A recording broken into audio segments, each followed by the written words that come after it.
3 days before my wedding, I opened the door to the home I'd paid for, and found my sister in my fiancé's arms. That single moment ended a life I'd spent years building.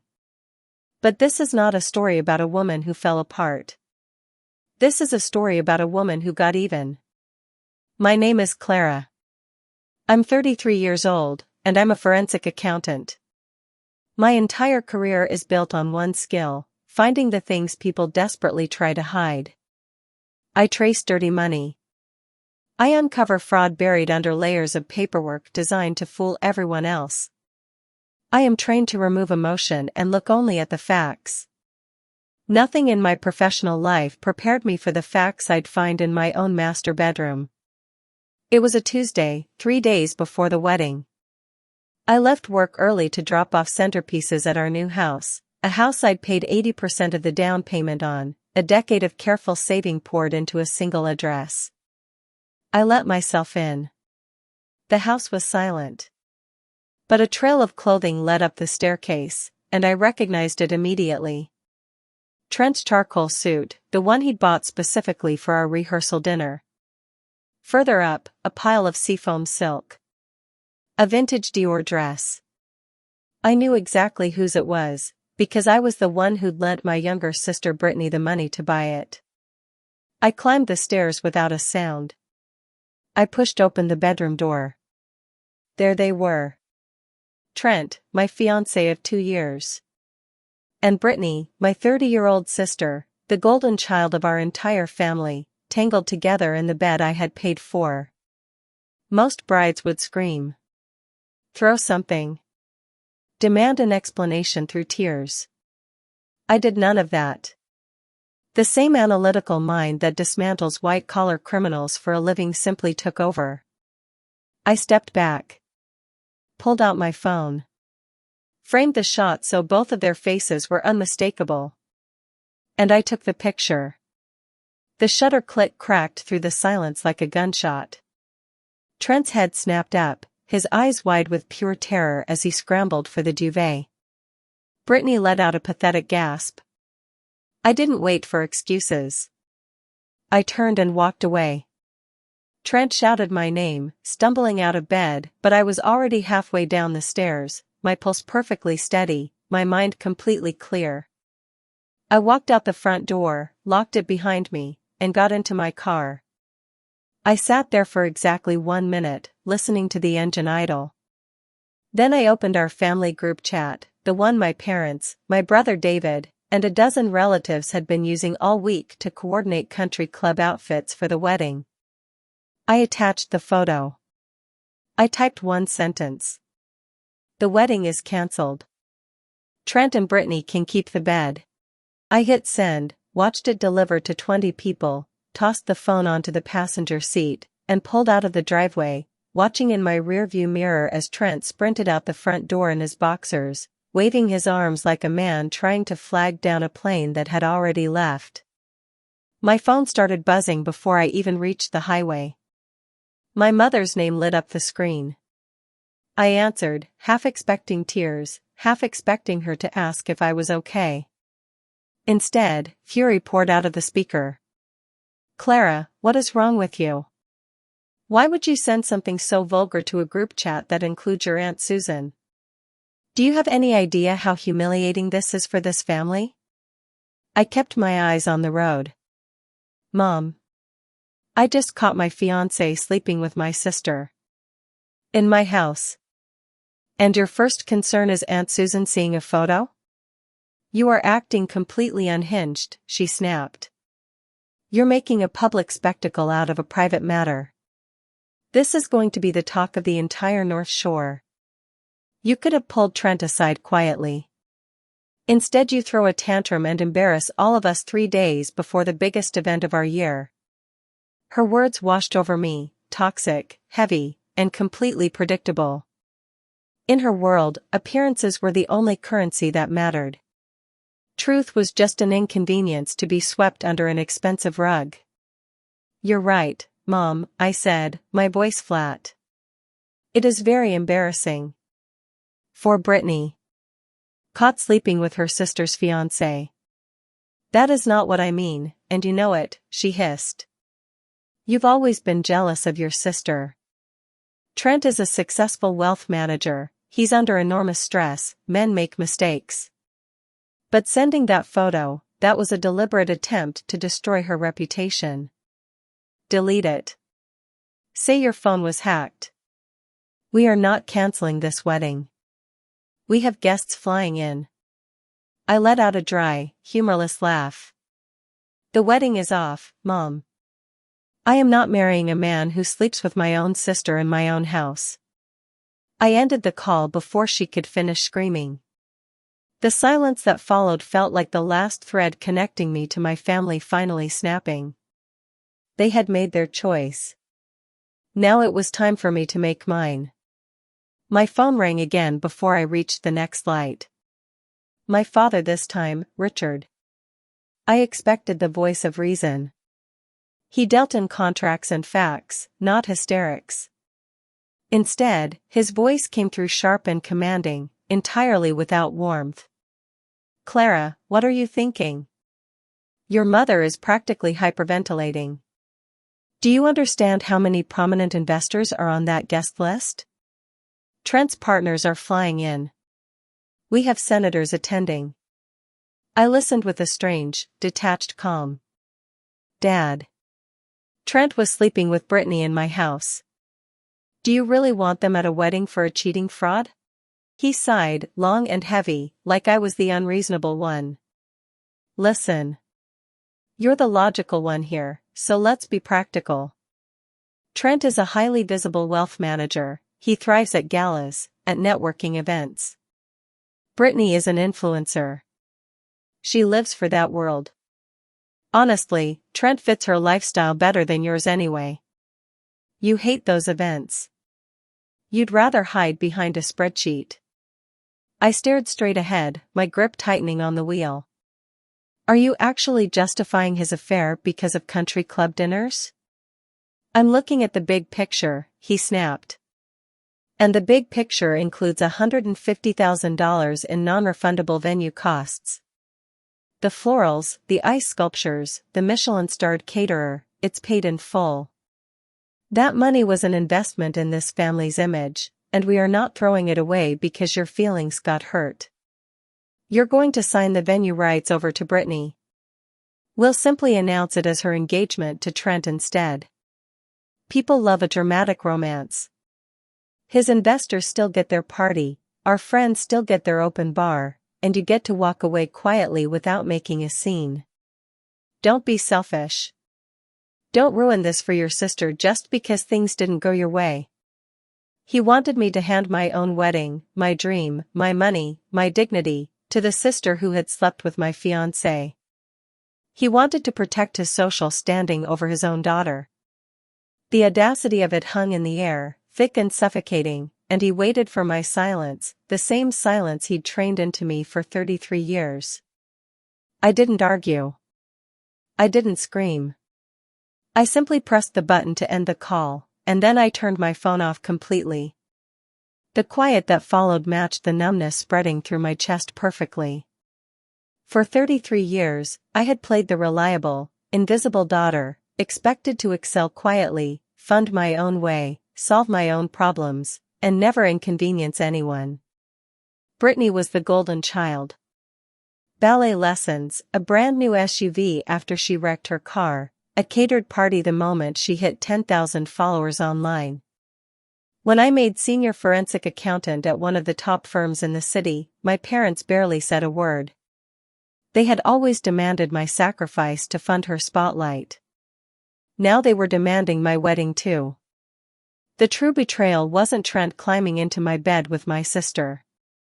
It was my parents standing over the wreckage, demanding I make the bed for them. I drove for nearly an hour without a destination, until I pulled into a cheap, nameless motel on the edge of the city, the kind of place that took cash and asked no questions about a woman in a tailored suit checking in at noon on a Tuesday. I paid for 3 nights. I sat down at the rickety desk in a room that smelled like stale smoke and bleach. Any normal bride would be sobbing on the floor right now. I didn't cry. My tears had dried up years ago, the day I finally accepted my family would never love me the way I needed them to. Instead, I reached into my bag and pulled out my work laptop, loaded with the same forensic auditing software and encrypted tools I used to bring down corporate criminals for a living. Trent thought I was a boring corporate drone.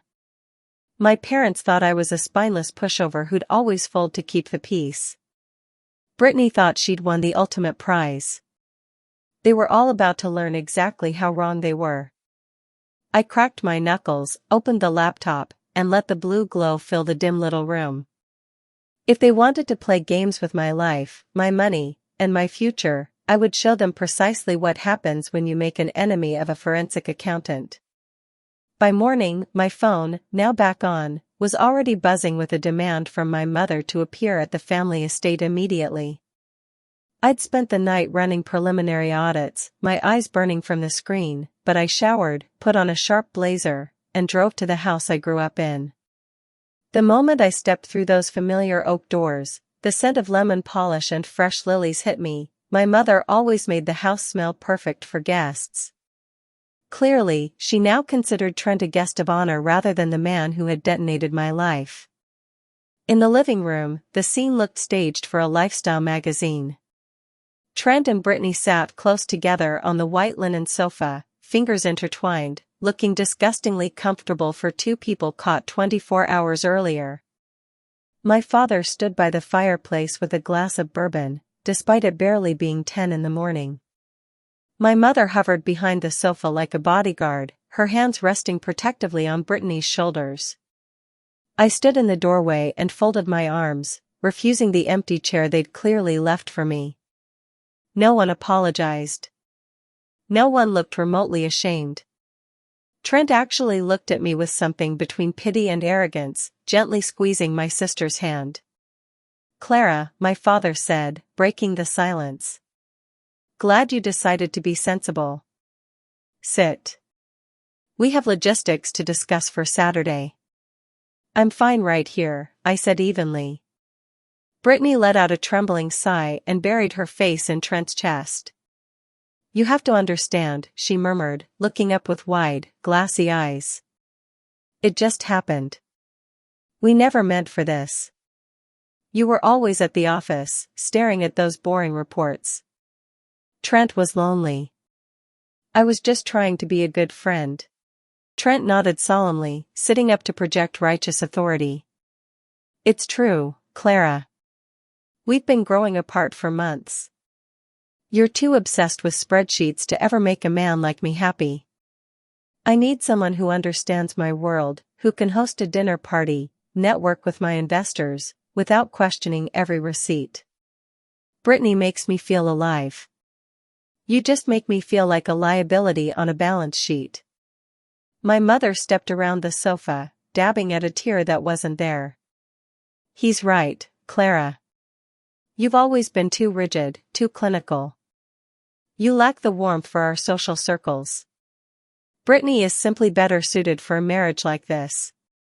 You should be thanking her, honestly, she saved you both from a lifetime of misery. If you'd paid more attention to your relationship instead of your career, maybe Trent wouldn't have looked elsewhere." I listened to this coordinated assault with something close to fascination. They had built, in real time, an entire narrative where I was the cold, neglectful villain and my cheating fiancé and backstabbing sister were the star-crossed victims. It was so calculated it was almost impressive. My father stepped forward and set a thick stack of documents on the coffee table, sliding a pen toward me. "This transfers the venue rights, the catering deposits, and the florals over to Brittany and Trent.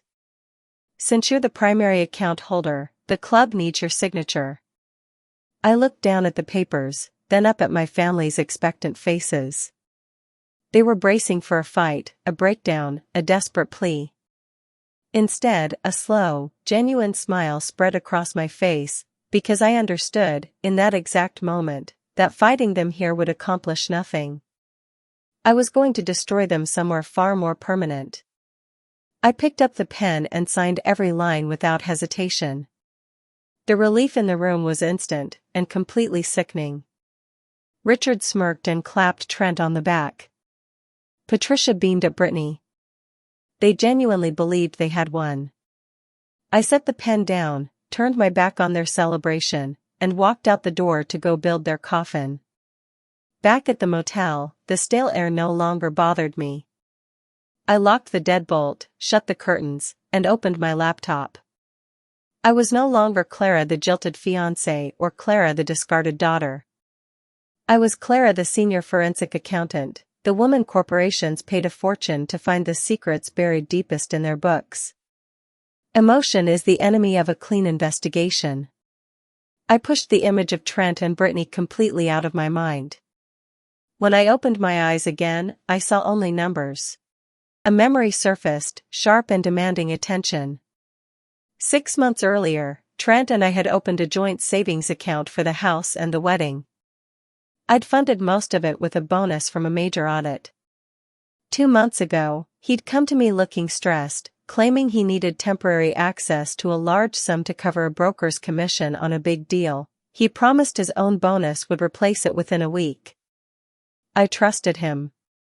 I authorized it without a second thought, then got swallowed by wedding planning and never checked the balance again. That was my first mistake. I was about to correct it with surgical precision. I logged into the joint account and fed the raw transaction history directly into my auditing software. The algorithm began categorizing every debit, every wire, every irregular pattern, highlighting anomalies in bright red. And as 60 days of history unfolded on my screen, a cold wave of understanding washed over me. Trent hadn't just been unfaithful in our bed. He'd been unfaithful with every dollar I'd ever saved. The balance, which should have sat comfortably in 6 figures, was gutted. He'd never replaced the funds he claimed to have borrowed. Instead, he'd executed 42 separate withdrawals, each one structured just under the threshold that would trigger a bank alert, 4,000 here, 7,000 there, funneled through a payment processor to obscure where it landed. I ran the total. $80,000. Gone. He knew exactly how to manipulate the system, because manipulating systems was his job. He'd assumed I was too consumed with floral arrangements to ever notice. He had treated my life savings like his personal slush fund. And suddenly, the affair felt almost secondary. Sleeping with my sister was impulsive, careless, cruel, but stealing $80,000 through dozens of structured transfers took weeks of deliberate, calculated deception. He sat across from me at dinner. He kissed me goodnight. He talked about our future children. And the entire time, he was quietly bleeding me dry. I didn't cry. I felt something colder, and infinitely more useful: focus. I launched a tracing protocol to follow the money. The payment processor was secure, but not invisible to someone with my training. I unwound the dummy accounts one by one. The first major chunk, $55,000, had been wired to servers in the Caribbean and Malta. I cross-referenced the IP addresses against international financial registries. Offshore sports betting. Unregulated gambling syndicates. Trent didn't have a cash flow problem. He had a crippling gambling addiction, and he'd been feeding it with my money. The remaining $25,000 told a different story. It led straight to an exclusive jeweler in downtown Chicago. I pulled the sales record and matched it to a specific order: a custom piece, a delicate gold chain with a rare teardrop diamond. My mind flashed instantly back to that living room. Brittany, resting her head on Trent's chest, a gold necklace with a teardrop diamond catching the light against her collarbone. I had assumed it was a birthday gift I'd bought her last year. I was wrong. The necklace she wore so proudly, the one she flaunted for my face and for her followers, had been purchased with money stolen directly from my own account. My sister was literally wearing my stolen savings around her neck. I closed the banking portal and sat back, letting a darker, colder truth settle over me. For 2 years, I believed Trent had pursued me because he loved me, because he respected my mind, my career. Looking at the wreckage of his finances now, the real picture was sickeningly clear. Trent hadn't fallen in love with me. He had targeted me. He was a drowning man, and I was the sturdiest life raft in the water, a senior forensic accountant with a spotless credit history and a stable six-figure income. The perfect shield to secure a mortgage his own background could never have survived. Once we were married, our assets would legally merge, and he would have had unrestricted access to my earnings, my credit, my name, everything he needed to quietly plug the holes in his collapsing life while keeping federal investigators off his back. I was never going to be his partner. I was going to be his unwitting sponsor. And then there was Brittany, my beautiful, shallow sister, who genuinely believed she'd stolen the ultimate prize. She saw the bespoke suits and the charm and assumed she'd snatched a glamorous executive out from under her boring older sister. The irony was almost enough to make me laugh out loud in that empty motel room. Brittany wanted a lifestyle funded by endless wealth. Trent needed a rich, stable wife to keep him out of federal prison. Instead, they had chosen each other, two people drowning, clinging to the exact same sinking raft. By sleeping together, they had accidentally destroyed both of their own survival plans. They thought they'd broken my heart. In reality, they had just handed me the keys to their mutual destruction. But I wasn't finished. If Trent was this desperate for cash, I needed to know who else in my life he'd infected. I kept digging, and the ground gave way beneath me completely. A massive lien had been attached to my account, a $500,000 collateral loan, executed against my grandfather's trust just 3 weeks earlier. My heart slammed against my ribs. I had never authorized anything like this. I hadn't even spoken to that portfolio's wealth manager in over 6 months. I pulled the execution documents. Scrolled past the legal boilerplate straight to the signature page. And there it was, stark against the white background. My signature. Flawless. Every loop, every angle, exactly the way I sign a tax return. Anyone would have sworn it was authentic. I knew, with total certainty, that I had never touched that piece of paper in my life. The loan required dual authentication, a digital signature paired with a notarized physical document. Someone had meticulously forged my handwriting to leverage $500,000 of my own inheritance. And to pull it off, they needed my social security number, my mother's maiden name, my routing numbers, and a corrupted notary willing to fake a stamp.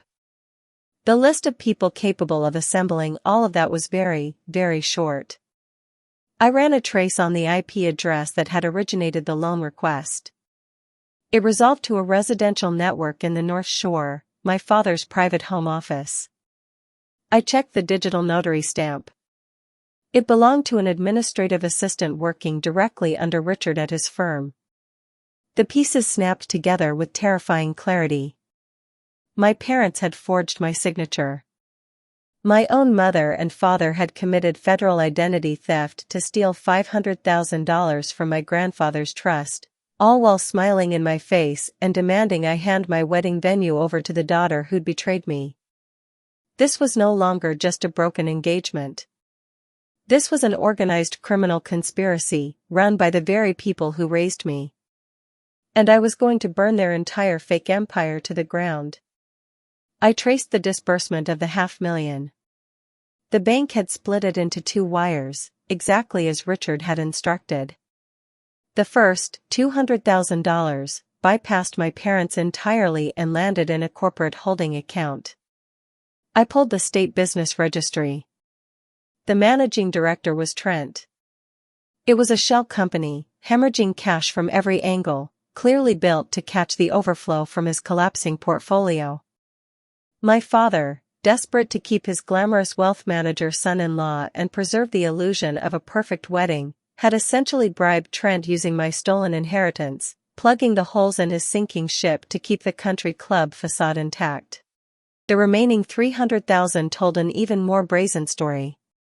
It dropped straight into a joint account controlled by my mother and Brittany.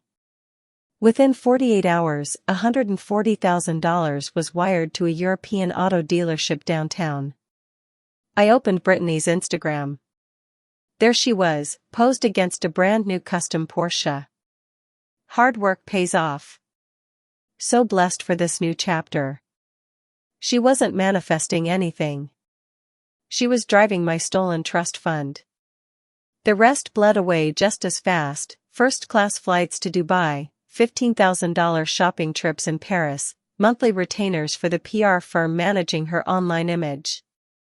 Every piece of the glamorous life she used to belittle mine was funded entirely by money my grandfather had set aside for my future. My mother had helped orchestrate the theft, simply to make sure her favorite daughter never had to earn anything for herself. This wasn't family drama anymore. This was high-level financial crime, and I began building the legal index in my head as I typed. Forging my signature on a collateral loan, first-degree identity theft. Wiring the stolen funds across state lines into gambling accounts and shell companies, multiple counts of federal wire fraud. Falsifying a notary stamp, a felony that would end a career and put someone behind bars. My parents and Trent weren't just toxic. They were a criminal syndicate, and they had left a trail so wide, so arrogant, so thoroughly documented, that any competent federal prosecutor could indict within hours. But I didn't want just any prosecutor. I wanted absolute control over the detonation. I needed someone who understood corporate financial law at the deepest level, and who would feel no hesitation annihilating my parents' precious social standing in the process. I picked up my phone and called Jamal. Jamal was my brother David's husband, a brilliant, aggressive corporate litigation attorney at one of the most feared firms in Chicago.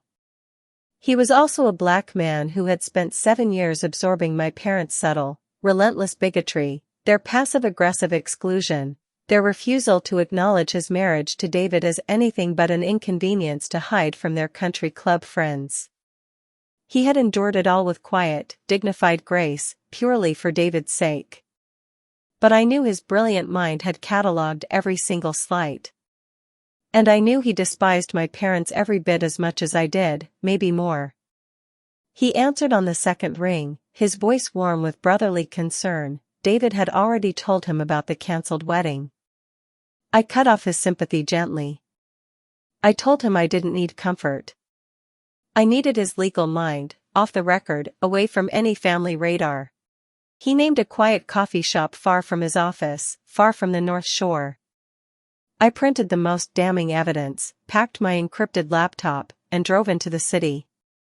I found him at a corner table, facing the door, sipping black coffee. I sat down, skipped the pleasantries, and slid the thick folder across the table.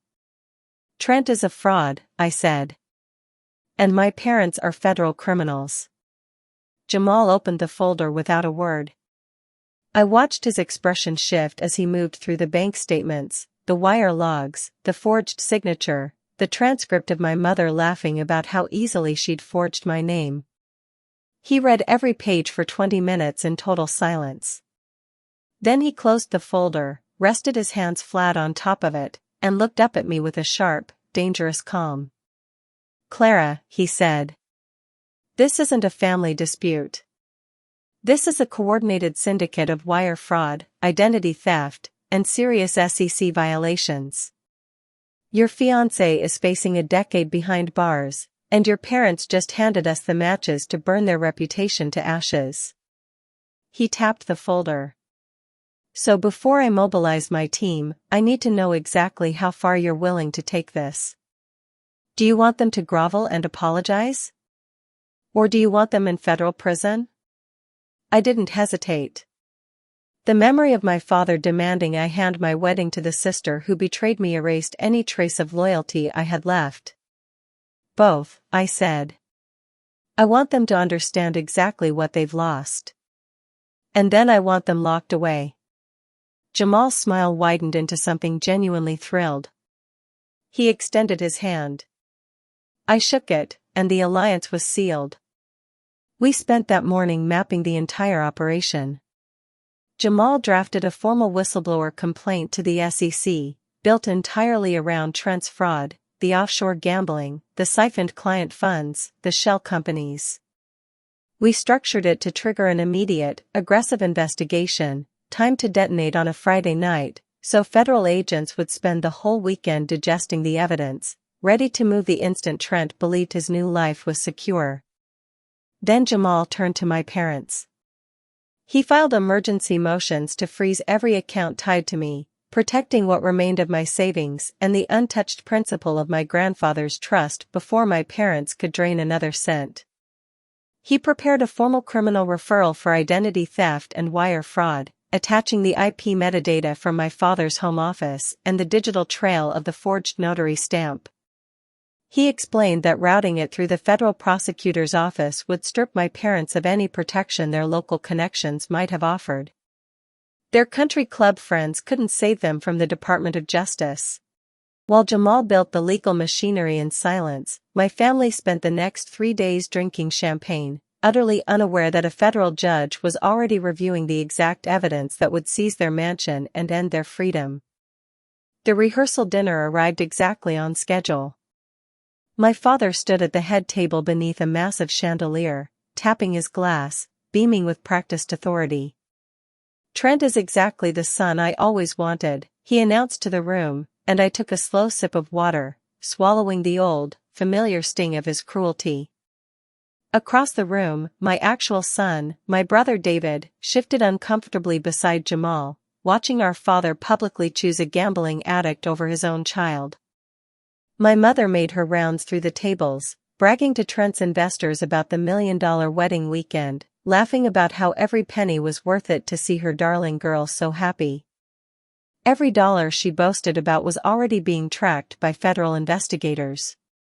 She was, quite literally, confessing to felony fraud in front of a room full of future witnesses. When she finally reached my table, she squeezed my shoulder with false warmth. "You're being such a good sport about all of this, Clara." "I just want everyone to get exactly what they deserve, Mom," I said, my voice smooth and even. She patted my cheek, completely missing the lethal truth beneath my words, and drifted off to charm someone else. Later, under the white tablecloth, Jamal's hand brushed my knee. He pressed something small and heavy into my palm, a square velvet box, and beside it, a sleek metal USB drive. I closed my fingers around both and slid them into my blazer pocket. Leaning close, pretending to study his water glass, he murmured, barely audible under the noise of the room. "The SEC is fully briefed. The whistleblower report hit their desk with top priority this morning. The IRS Criminal Investigation Division has joined the task force. They're freezing his corporate accounts, seizing his assets, shutting down every shell company. It's ironclad." "And my parents?" I whispered, not daring to look at them. "The state prosecutor received the identity theft documentation this afternoon," he said. "The forensics on that fake notary stamp are beautiful. They're drafting arrest warrants right now. The foreclosure on the house triggers Monday morning at 8 a.m. Your trust is fully locked. They can't access a dime to hire a real defense attorney. We've cut off their financial oxygen completely." The velvet box in my pocket felt like a loaded weapon. We had built an inescapable trap, and it was already closing. Across the room, Trent pulled Brittany close and kissed her deeply for the benefit of his investors, and I felt something settle deep inside me, a profound, quiet finality. This was the peak of their delusion. Tomorrow, they would be legally married, and legally bound to a mountain of debt neither of them could survive. Saturday morning broke clear and bright over the Chicago skyline, the kind of weather my parents had practically bribed the universe to provide. I arrived at the 5-star venue 2 hours early and walked straight into a crime scene disguised as a fairy tale. Imported orchids cascaded down the walls. Twin ice sculptures flanked a champagne tower 6 tiers high.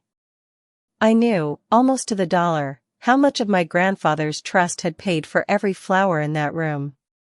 It was a grotesque monument to theft, and they had no idea they were decorating their own execution chamber.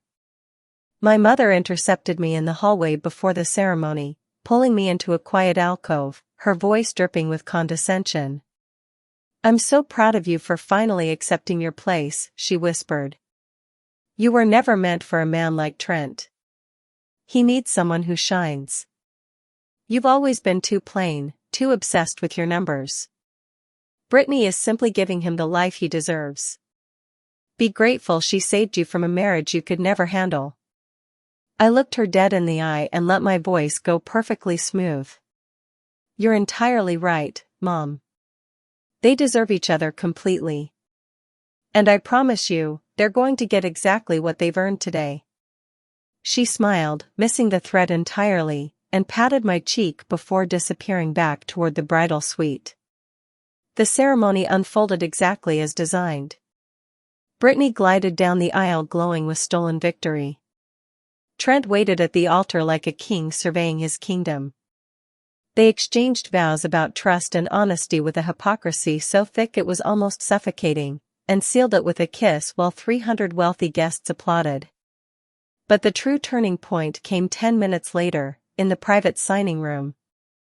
I stood in the corner and watched Trent sign the marriage license first, then hand the pen to Brittany.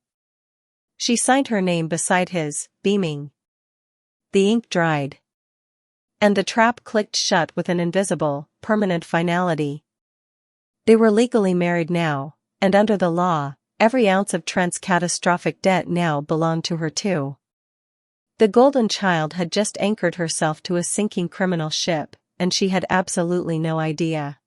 The reception unfolded in a ballroom dripping with stolen prestige. 300 of Chicago's most powerful people gathered to celebrate a lie. I moved quietly through the crowd in my pale, forgettable bridesmaid dress, exactly as my mother intended. I didn't mind fading into the background. Predators always hunt best from the shadows. Jamal and David sat near the back, blending seamlessly into the corporate crowd. When our eyes met across the room, he gave the smallest of nods. Everything was in place.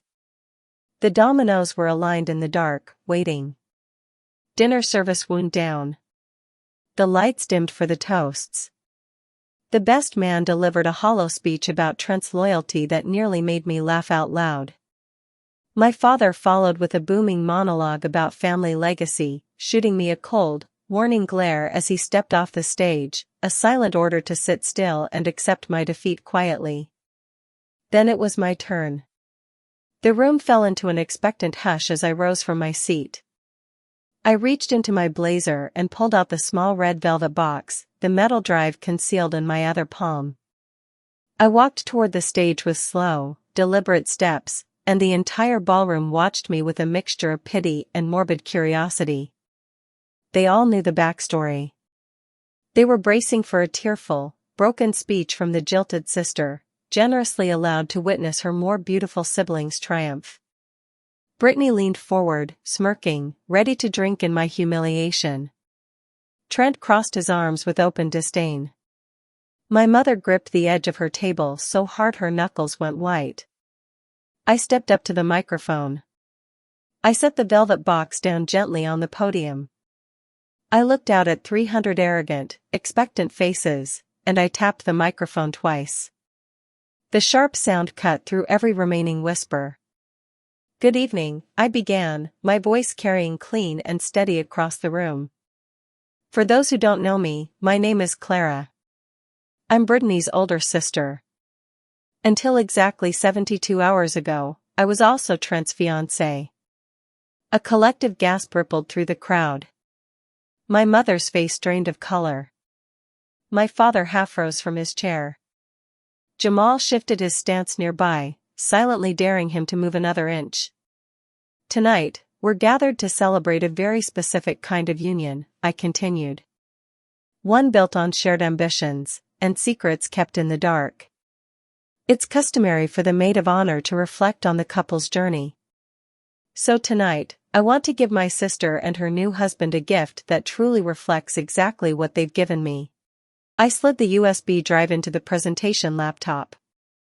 I watched the exact moment Trent's arrogance began to curdle into fear. He shoved his chair back, gripping the tablecloth, sensing what was coming before he could name it. Brittany just rolled her eyes, still certain she was about to watch me beg. "I've prepared a short presentation," I said, "to highlight the true foundation of this beautiful marriage." The lights dropped to total darkness. The projector hummed to life. And instead of childhood photos, a 15-foot-tall image bloomed across the screen directly above Brittany's head, the photograph I'd taken in my own bedroom 3 days earlier. Trent, exposed and terrified, clutching my duvet. Brittany, tangled in my sheets, her face frozen in guilt. The silence lasted exactly 2 seconds, the kind of silence that exists right before a bomb goes off. Then it detonated. A champagne glass shattered on the marble floor. 300 elite guests gasped in horror. Trent's investors physically recoiled from the head table as if the newlyweds had become contagious. Before anyone could even process the image, the slide advanced automatically. The photograph vanished, replaced by a stark, meticulously organized display of Trent's banking records, wire logs, offshore transfers, doctored client portfolios, laid out with the precision of a courtroom exhibit. $80,000, traced in glowing red arrows straight into his failing shell companies and gambling accounts. And across the bottom, in bold, inescapable letters, SEC investigation pending. The scandal of infidelity evaporated instantly, replaced by something far more terrifying to the men in that room: financial exposure. Trent's own investors, men who had just realized their retirement funds were sitting in his hands, went rigid with fury. I gave them no time to recover. I dropped the screen to black, and let the audio play. My mother's voice rang out through the surround sound, crystal clear. "Are you sure the notary stamp cleared?" Brittany's giggling reply followed instantly. "Yes, Mom. The $500,000 loan is approved. It hits our account tomorrow. I'm ordering the Porsche. I can't believe it was that easy." Then my mother's voice again, dripping with pride. "Thank goodness I practiced her signature. She's just a corporate drone, she'll never check the trust." Their laughter echoed off the chandeliers, damning them in front of every powerful witness in the city. My mother collapsed back into her chair. My father froze halfway to the stage, comprehending, in real time, that his wife and daughter had just confessed to federal crimes in front of 300 people. Chaos broke loose. Investors stood in unison, chairs crashing to the floor, phones already out, dialing their attorneys. One furious real estate tycoon marched straight toward the head table demanding answers about his missing capital. Guests scrambled for the exits, desperate to be anywhere else before law enforcement arrived. Jamal stepped calmly toward my father and pressed a thick, sealed stack of legal documents directly against his chest. "Federal court summons," Jamal said, his voice steady and absolute. "You and Patricia are ordered to appear before a federal magistrate Monday morning. The foreclosure is already processing. The freeze on Clara's trust is permanent. You have zero access to her money, zero access to your own accounts, and zero way out." My father stared down at the papers, the last color draining from his face. Near the head table, Trent made one final, desperate lunge for the backup microphone, begging his clients to listen, insisting it was all a misunderstanding. He lasted less than 10 seconds before two of his largest investors hurled their champagne glasses directly at him, glass shattering across his tuxedo. He collapsed behind the table, curling into himself. Beside him, Brittany fell to her knees, mascara streaking down her face, screaming my name, calling me a monster for destroying her fairy tale, completely unaware she was about to inherit every ounce of her husband's ruin. I walked toward her slowly, the velvet box still in my hand. I stood over her and opened it, drawing out the thick stack of federal documents Jamal had prepared, the asset freeze, the foreclosure notice, and let them fall onto her plate with a heavy, final thud. I brought the microphone back to my lips one last time. I bought you a wedding gift, Brittany, I said, my voice perfectly calm. I wanted you to start your new life with total transparency. You were so eager to steal my fiancé and become a wealthy man's wife that you signed that marriage license without ever asking what you were actually signing up for.